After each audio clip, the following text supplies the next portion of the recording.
সেকেন্ডে এই রূপগুলি পাল্টাচ্ছে, প্রত্যেকটা সেকেন্ডে। একটা সিনেমার ডাইরেক্টর তিনি কি করেন, অনেকগুলি ছবি তোলেন, মানে অনেকগুলি শট নেয়, যাকে বলে শুটিং। শুটিং কথাটা আসছে ওই শট থেকে, অনেকগুলি ছবি পরপর পরপর ছবি নিয়ে নেয়, একটা সেকেন্ডে অনেকগুলি ছবি নেয়, অনেকগুলি ছবি নিয়ে তার ভিতর থেকে যে যেটা হচ্ছে বেস্ট ওয়ান, মানে সবচেয়ে ভালো সেই ছবিটা তিনি সিলেক্ট করেন, সেইভাবে একটা সিনেমা। তার মানে আমরা দেখেন যে 2 ঘন্টা 3 ঘন্টার একটা সিনেমা, 3 ঘন্টা তো বড় জোর হয়, 3 ঘন্টার একটা সিনেমা আমরা পাই, তার জন্য 3 ইয়ার্সের প্রিপারেশন আছে। 3 ঘন্টা সিনেমাটা বানাতে গেলে একজন ডিরেক্টরের, তার সঙ্গে অ্যাক্টরের, মানে প্রযোজক আর যারা অভিনেতা অভিনেত্রী, তাদের মিনিমাম 3 বছরের প্রিপারেশন আছে একটা 3 ঘন্টার সিনেমার জন্য। যে আমির খান যে সিনেমাগুলি করেন, ন্যাচারালি 2 বছর 3 বছর অন্তর অন্তর একটা সিনেমা দেন, এবং সেই সিনেমাগুলি বেশ ভালো হয়, মানে প্রাইজ পাওয়ার জন্য উপযুক্ত। তার দঙ্গল করবার জন্য তিনি বলছিলেন যে 2.5 বছরের প্রিপারেশন আছে, এরকম আর কি। তাহলে একটা জিনিস ভেবে দেখি না, আমি ভাবি, আমার ভাবনা মাগো, আমার 3 আওয়ার্সের ডেলিভারি, 3 আওয়ার্সের ডেলিভারি যে সিনেমা, তার জন্য মিনিমাম 3 ইয়ার্সের প্রিপারেশন।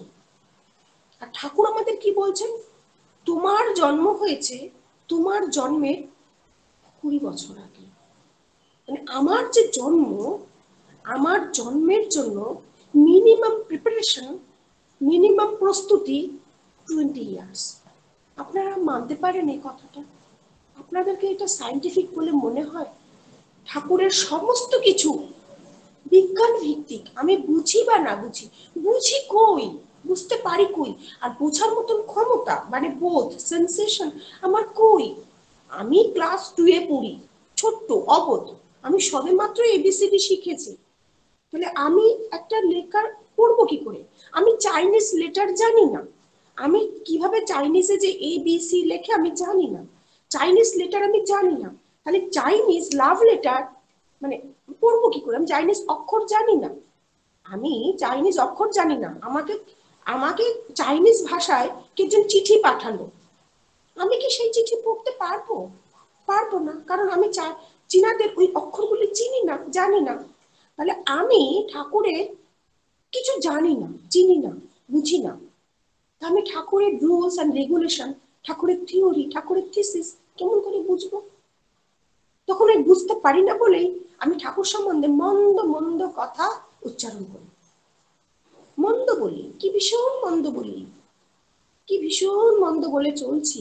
অনেকেই চলছেন, তাদের দোষ নাই, কারণ তারা বুঝে না, ঠাকুরকে জানে না, শিখেনি। ওই চাইনিজ অক্ষরগুলি না শিখলে, চাইনিজ লেটার পড়বে কি করে? ক্ষমতা নাই। তাই আজকে আমাদের ঠাকুর যে বাণীগুলি দিয়েছেন, যে বইগুলি লিখে দিয়েছেন, সেই বইগুলির মধ্যে কি বিশাল বড় রিয়েলাইজেশন আছে, কি বিশাল বড় তত্ত্বকথা আছে, তার থিসিস, তার থিওরি বোঝার মতন ক্ষমতা যেন পরমপিতা আমাদেরকে দেয়। কথা হচ্ছিল যে আমার জন্ম হয়েছে আমার জন্মের 20 বছর আগে, ঠাকুরের থিওরি, ঠাকুরের থিসিস এটা। সৎসঙ্গ হচ্ছে man making factory, man making factory, man making institution. কি করে এখানে মানুষ তৈরি হয়? এই যে হাইলি জেনেটিক্স এর উজ্জ্বলতম প্রতিভূ হচ্ছেন পূজ্যপাদ অবিন দাদা। পূজ্যপাদ অবিন দাদাকে আমরা পেয়েছি, এটা আমাদের অনেক বড় সৌভাগ্য। পূজ্যপাদ অবিন দাদার ভেতরে, মানে ইনবিল্ট, আপনি ভেবে দেখেন, তার ভেতরে আচার্যদেব দাদা আছেন, শ্রী শ্রী দাদা আছেন, শ্রী শ্রী বর্দা আছেন, শ্রী শ্রী ঠাকুর আছেন। তাহলে এই যে 4টে জেনারেশনের কোয়ালিটিস গুলি পূজ্যপাদ অবিন দাদার মধ্যে রয়েছেন। তাহলে পূজ্যপাদ অবিন দাদা হচ্ছে, মানে আমি কিরকম ভাবে বলবো, যে আমাদের আমরা যে পূজ্যপদ অবিন্দাতা হচ্ছে যে এই যে শ্রী শ্রী বরদাস Shri Thakur, it is summation of qualities, মানে গুণাগুণগুলিকে একসঙ্গে যোগযুক্ত করে যে রূপ হয় সে পূজ্যপদ অবিন্দাতা। আমার মধ্যে দেখেন, আমার মধ্যে আমার ঠাকুরদাদা রয়েছেন, আমার ঠাকুরদাদা রয়েছেন, আমার মা আছেন, আমার দিদা আছেন, আমার ঠাম্মাম আছেন, তাদের কোয়ালিটিস গুলি আছে আমার মধ্যে, ইনবিল্ড আছে। তাহলে এখন আমরা একটা ছোট্ট শিশু যখন আনতে চলেছি, তখন আমাদের ভেতরকার ওই যে কোয়ালিটিস গুলি সেগুলি সব বদলাচ্ছে। তার মধ্যে বলছে এই বৈজ্ঞানিক সত্য, ডিএনএ, ক্রোমোজোম যাকে আমরা বলি, মানে ক্রমে ক্রমে ক্রমে ক্রমে ক্রমে ক্রমে জমে যে জিনিস তা ক্রোমোজোম। বিজ্ঞানের ভাষা, ওই লাইফ সায়েন্সের মানে বিজ্ঞান বইয়ের ভাষা বলে ক্রোমোজোম। সে ক্রোমোজোম দিয়ে আমি তৈরি, আমার ডিএনএর মধ্যে ক্রোমোজোম। তাহলে যে ক্রোমোজোম মানে ক্রমে ক্রমে ক্রমে ক্রমে জমে জমে জমে জমে আমি। তাহলে আজকে আমরা একটা শিশু পাচ্ছি, আর শিশুর মধ্যে দেখি যে ভীষণ চঞ্চলতা, মানে এরকম ব্রেনটা, এই এটা করছে, ওই ওটা করছে, ওই ওটা করছে, এটা করছে, স্থিরতা নেই, আর নানান রকমের প্রবলেমে সে চলছে। সে ওইটা করতে যাচ্ছে, এরকম হয়ে যাচ্ছে, এটা করতে যাচ্ছে। এইরকম সময়ে এই যে শিশু কোথা থেকে আসলো? আর child is not born from the sky, একটা বাচ্চা আকাশ থেকে আসে না। তাহলে এই শিশুটাকে তৈরি করার মূল দায়িত্ব আমাকে নিতে হয়। আমি তো আমার থেকে এসেছে, তাহলে ওই কোয়ালিটিস গুলি কিন্তু আমার কোয়ালিটিস আমার ভিতরে আছে, ইনবিল্ড আছে, যেটা হচ্ছে মেন্ডেলিফের ডিএনএ সূত্র। আপনারা যারা ছোটদের বইয়ে আছে দেখবেন, ক্লাস 8-9 এর মধ্যে আছে বিজ্ঞান বইতে, যে মেন্ডেলিফের ডিএনএ সূত্র। মেন্ডেলিফ বিজ্ঞানী ছিলেন না, তিনি ছিলেন একজন মঙ্ক, মানে সন্ন্যাসী, যিনি তার মানে আশ্রমে ওই মটর গাছ চাষ করতেন খাওয়া দাওয়ার জন্য, আশ্রম মন্দিরে। এবং সেখান থেকে তিনি যে সূত্র লিখেছেন সেটা হচ্ছে ডিএনএ সূত্র। ওই ডিএনএ সূত্রের উপরে বেস করে আমাদের জন্ম বৃত্তান্তগুলি ওর উপরে বেস করে থাকে, মানে বৈজ্ঞানিক কথা, ধ্রুব সত্য, হাইলি সাইন্টিফিক। তাহলে এই যে ডিএনএর ভেতরে আমাদের যে কোয়ালিটিস গুলি রয়েছে, তাহলে একটা শিশু জন্মেছে তার ওই কোয়ালিটিস গুলো রয়েছে। ঠাকুর বলছেন যে ওই যে শিশুটা আসছে, এলো পৃথিবীতে, তার ব্যাকগ্রাউন্ডে তার মায়ের প্রিপারেশনটা 20 ইয়ার্স, মিনিমাম 20 ইয়ার্স মায়ের প্রিপারেশন, মিনিমাম 20 ইয়ার্স তার পিতার প্রিপারেশন। পিতা ভোর 3টের সময় ব্রাহ্ম মুহূর্তে প্রতিদিন ওঠে,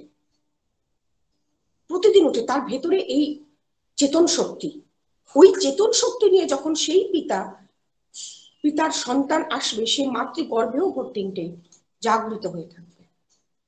এই ধ্রুব সত্য, এই তো অস্বীকার করার ক্ষমতা কোথায়? কি আছে অস্বীকার করবে? কি আছে? তাই পিতার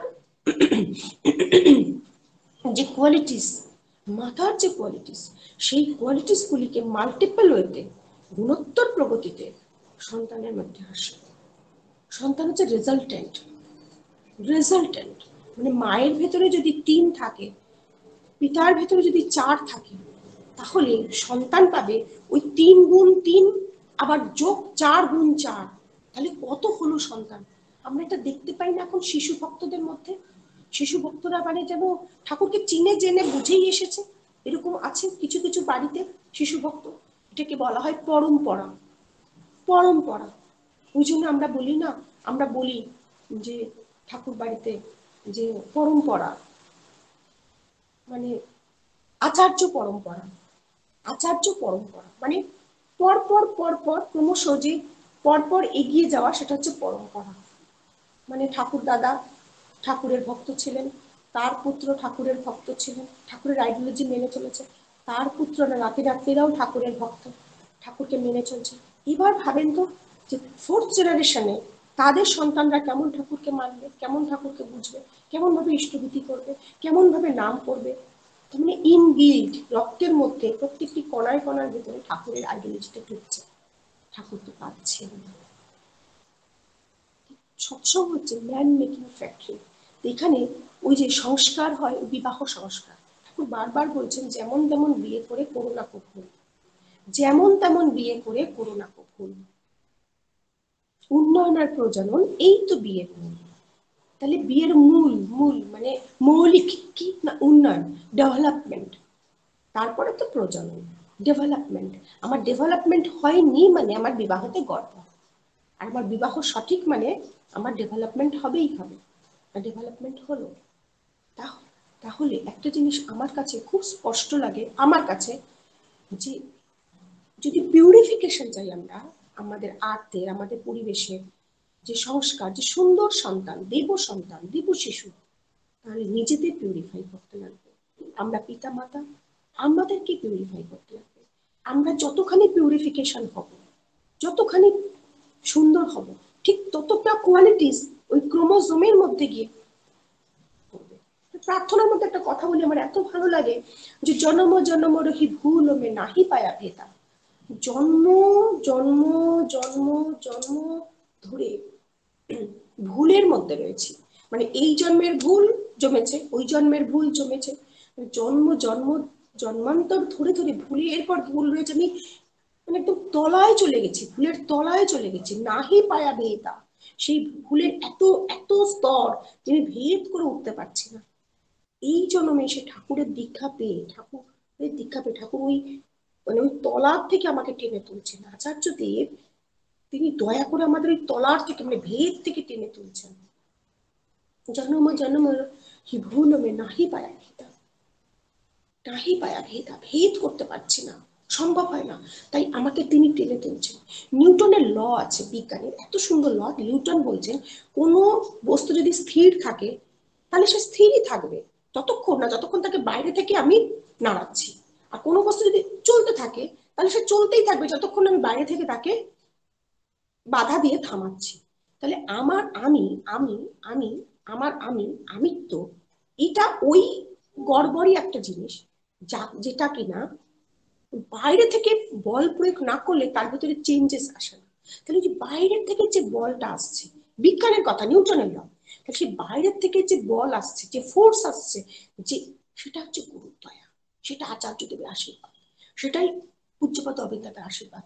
ওই বাইরে থেকে আরোপ করে আমাদের আমাদের ভেতরের সত্তাকে তিনি নাড়িয়ে দিচ্ছেন, তিনি এগিয়ে দিচ্ছেন, তিনি ঠেলে দিচ্ছেন।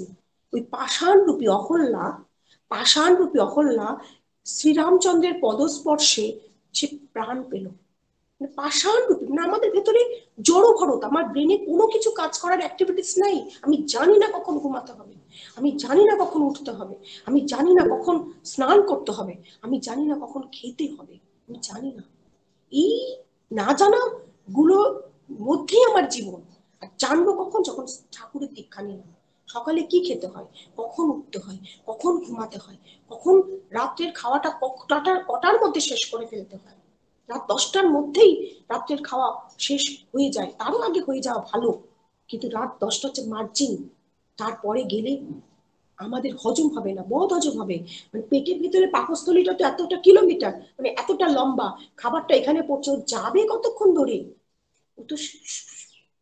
ও তো ওর প্রসেসটা করতে হবে। আমি রাত 2টোর সময় খাবার দিলাম, তাহলে ওর প্রসেস হবে কি করে, ওর নিজের অ্যাক্টিভিটিস হবে কি করে। আমি রাত 12টায় আমার স্টোমাকে খাবার দিলাম, তাহলে প্রসেস হবে কি করে, অ্যাক্টিভিটিস হবে কি করে। এগুলো হচ্ছে ওয়েলফেয়ার সৎসঙ্গ জগতে। কি করে সৎসঙ্গ জগৎ? লোকে বলে, আমাকে কোশ্চেন করে, ঠাকুরের মানে কিরকম দয়া। আমি একটা বিশাল বড় নেগেটিভ এনভায়রনমেন্টের মধ্যে থাকি সবসময়, জানেন মা, অল টাইম, অল টাইম এত নেগেটিভ এনভায়রনমেন্ট, যারা ঠাকুরকে তো মানেই না, উপরন্তু মন্দ কথা বলে। আমি মন্দ কথাগুলি শুনি, আমি শুনি, ভীষণ শুনি, ভীষণ শুনি, এত শুনি, এত শুনি যে আমার ভিতরের অন্তরাত্মাটা কেঁদে ওঠে। এত শুনি, তারাই এমন এমন তারা এমন যে ঠাকুরকে তো মানেই না, জানি না, বুঝি না, উপরন্তু ঠাকুরের মন্দ কথা বলতে থাকে। আমি সক্ষণ করে, আমি সেই গন্ধের মধ্যে আমি বেঁচে আছি। আপনারা যদি পারেন তো আমার জন্য একটু প্রার্থনা করবেন। আমি ঠাকুরকে মাঝে মাঝে লিখি, আমি খাতা নিয়ে বসি, তো দেখেন খাতা নিয়ে বসেছি, আমি লিখি, ঠাকুর তোমার কত দয়া যে তুমি আমাকে এই এনভায়রনমেন্টের মধ্যে রেখেছো, তা না হলে আমার ব্রেনে তোমার সম্বন্ধে জানার ইচ্ছা আসতো না। একটা মন্দির 5 বছরে প্রতিষ্ঠা হয়ে যাবে, ম্যাক্সিমাম 3 বছরে হয়ে যায়, কিন্তু একটা পরিবারে ঠাকুর প্রতিষ্ঠা করতে 3 জেনারেশনেও হয় কিনা সন্দেহ আছে, 3টে জেনারেশনেও হয় কিনা সন্দেহ আছে একটা পরিবারের ভিতরে। যারা যারা ঠাকুরকে মন্দ বলছে, যারা ঠাকুরের কৃপা লিখেও ঠাকুরকে বুঝে না, আমি পরম পিতার কাছে প্রার্থনা করবো পরম পিতা যেন তাদের ক্ষমা করেন। তারা যে কত অপমূর্খ জানে না। ঠাকুরের কৃপা লিখায় অথচ ঠাকুরকে বুঝতে পারে না, ঠাকুরের থানকুনি পাতা খায় অথচ ঠাকুরকে বুঝতে পারে না। এত লোভী, এত লোভী। আমি এই এনভায়রনমেন্টের মধ্যে প্রতিটা সেকেন্ড বেঁচে থাকি। তাই আমার চাচন গুলি না, আমার চাচন আমার এই খাতায় দেখেন, হোয়াটসঅ্যাপে ভয়েস কলে আমি বলতে থাকি সারাক্ষণ ঠাকুরের কথা।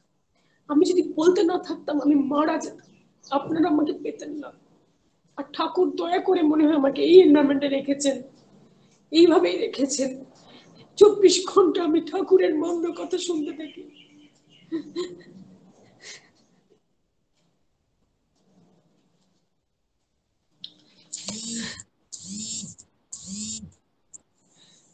তাই জন্মটা সার্থক হয় যদি ঠাকুরকে পাওয়া যায়, জন্মটা সার্থক হয়। আপনার জন্ম সার্থক, আপনি ঠাকুরকে পেয়েছেন।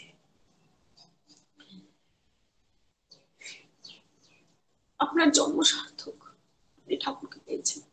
তাই আমরা যারা ঠাকুরকে বোঝার চেষ্টা করি, যারা পৃথিবীর মঙ্গল চায়, ঠাকুরের ওয়েলফেয়ার হচ্ছে জন্ম বৃত্তান্ত। এই যে ওজন সৎসঙ্গে বলা হয় ম্যান মেকিং ফ্যাক্টরি, এখানে মানুষ তৈরি হয়, এখানে মানুষ তৈরি হয়। এখানে যদি জন্তু জানোয়ারকেও এনে রাখা যায়, মনে করে এটা জন্তু, জন্তু জন্তু জানোয়ার, তাকে এনে রাখা হচ্ছে সৎসঙ্গে, সে মানুষের মতো আচরণ করে। যদি জন্তু জানোয়ারকেও সৎসঙ্গে এনে রাখা যায়, সে মানুষের মতো আচরণ করে, সে ওয়েল ট্রেন্ড হয়। একটা ট্রেনি কুকুর আপনারা দেখেছেন, ট্রেনি কুকুর সে কেমন ট্রেন্ড প্রাপ্ত হয়ে থাকে না, কখন কি করবে সে বোঝে, কারণ তার মালিক আছে। ট্রেন্ড কুকুর আর আনট্রেন্ড কুকুর রাস্তাঘাটে থাকে, সে বুঝে না। তাহলে মালিক যার সুন্দর, সে তো সুন্দর হবে। তাই মনে করি যে আমি জন্তু হই, জানোয়ারি হই, সৎসঙ্গে এসে পড়েছি, তো আমি মানুষ হবই, মানুষ হবই। পূজ্যপাদ অবিন্দাদার এক কুকুর আছে, পূজ্যপাদ অবিন্দাদা তখন খুব ছোট, কুকুরটা নিয়ে আসা হয়েছে, কুকুরের গলা কিছুতেই দড়ি মানে ওই শিকলটা পরাতে উনি দেবেন না। ওনার মাথা এরকম লাগছে যে শিকলটা পরালে কুকুরটা খুব ব্যথা পাবে। উনি ওই ওই ওই রশ্মিটা নিজের গলায় পড়তে চাইছেন, পরে দেখতে চাইছেন যেটাতে সত্যি গলায় ব্যথা লাগে কিনা। রশ্মিটা তিনি নিজের গলায় পড়ে এদিকে ওদিকে টানাটানি করে দেখলেন যে ব্যথা লাগছে না। তারপর তিনি তার কুকুরটাকে ওই রশ্মিটা পড়ালেন, খুব প্রাউড ফিল করেন, যা আমাদের মালিক আছে, খুব সুন্দর মালিক আছে, তার কাছে আমরা খুব শক্তি পাই, আমরা খুব সাহস পাই। পূজ্যপাদ অবিন্দাদার একটা ঘোড়া আছে না, ন্যাচারালি কি হয়, ঘোড়া খুব দৌড়ায়, খুব খুব জোরে দৌড়ায়, জোরে জোরে হাঁটে। পূজ্যপাদ অবিন্দাদা তাকে ট্রেন্ড করে ধীরে ধীরে হাঁটালেন, ধীরে অতি ধীরে। শ্রী শ্রী দাদার সামনে উচ্চপা গোবিন্দ দাদা ওই ঘোড়ার উপর চড়ে আস্তে আস্তে মাথা নিচু করে যাচ্ছে। ঘোড়া ফিল করছে যে আমি কার সামনে থেকে যাচ্ছি, মাথাটা নিচু করে যেতে হয়। তাই জন্তু হোক আর জানোয়ার হোক, যদি সৎসঙ্গে এসে কেউ পড়ে, সে মানুষ হবে, সে মানুষ হবে, সে মানুষের মতো আচরণ করবে। মানুষ হওয়া মানে মানুষের মতো আচরণ করা। বহু মানুষ আছে যারা রক্ত মাংস দেখে মানুষ, কিন্তু তাদের আচরণটা জন্তু আর জানোয়ারের মতন। তাই মানুষ যদি হতে হয় তাহলে সৎসঙ্গে এসে করতে পারবে, তাহলে তার আচরণটা মানুষ হয়ে উঠবে। সৎসঙ্গ হচ্ছে ম্যান মেকিং ফ্যাক্টরি, এখানে মানুষ তৈরি হয়, এখানে মানুষ তৈরি হয়। আমি জানি না কতটুকু তৈরি হলাম, তবে তৈরি হওয়ার আপ্রাণ চেষ্টা করছি। সারাটা জীবন ধরে না শুধু ওই হ্যাচর প্যাচর হ্যাচর প্যাচর। আমি লিখেছি এই কথাগুলি লাইনে আমার ডায়েরিতে, যে সারাটা জীবন ধরেও যদি কেউ হ্যাচর প্যাচর করতে থাকে, ওই হ্যাচর প্যাচর করতে করতে যদি সে ঠাকুরকে এই বিন্দু যাবে, তাহলেও তার জীবনটা সুন্দর। মনে করি যে আমি আমার শরীরের ভেতরে কোথাও একটু পারফিউম লাগালাম, একটু পারফিউম, গোটা শরীরে, আমরা তো গোটা শরীরে পারফিউম লাগাই না, একটু জায়গায় লাগাই, তাতে আমার গোটা শরীরটা কি সুন্দর গন্ধে ফুরফুর করে। তাই সারাটা জীবনের মধ্যে যদি এইটুকু ঠাকুরের পারফিউম লাগানো যায়, গোটা জীবনটা ফুরফুর করে।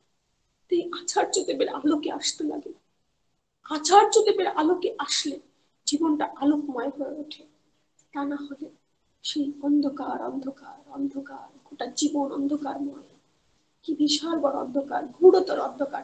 সে অন্ধকার ভেদ করার মতন ক্ষমতা তার থাকবে না, ক্রমশ অন্ধকারে তলিয়ে যাবে, ডুবিয়ে যাবে। তাই আমরা আমাদের যদি জন্মটাকে সার্থক করতে চাই, এবং পরবর্তী প্রজনন বলেছেন ঠাকুর কথাটা, শুধু জনন বলেননি। শুধু জনন জন্তু জানোয়ারদের হয়, শুধু জনন, কিন্তু ঠাকুর বলছেন প্রজনন। তার মানে হচ্ছে মনুষ্য জাতির, প্রো মানে ইলাবোরেশন, তার গুণাগুণটাকে বৃদ্ধির দিকে, প্রো মানে ব্যক্তিত্ব, বৃদ্ধির দিকে এগিয়ে যাওয়া। তাই আজ আমি যা আছি, আমার কোয়ালিটিসকে যদি বর্ধনার দিকে এগিয়ে নিয়ে যেতে চাই, তাহলে আমাদের ঠাকুরকে ধরতেই হবে। তাই প্রজনন, তাই তার কথাই প্রজনন। আসেন আমরা সবাই আমাদের জীবনটাকে সার্থক করি, তার প্রতিটি কথাকে নিজের জীবনে অন্তরের অন্তঃস্থল থেকে মেনে নিয়ে, তখন সৎসঙ্গ হবে ম্যান মেকিং ফ্যাক্টরি। ঠাকুরকে এই যে ওয়েলফেয়ার, এই যে সমাজের বুকে আমরা ছড়িয়ে পড়তে পারবো। সবার মঙ্গল হোক, সবার জয় হোক। আপনারা যত ধৈর্য ধরে আমার কথা শুনলেন, আপনাদেরকে প্রণাম জানাই।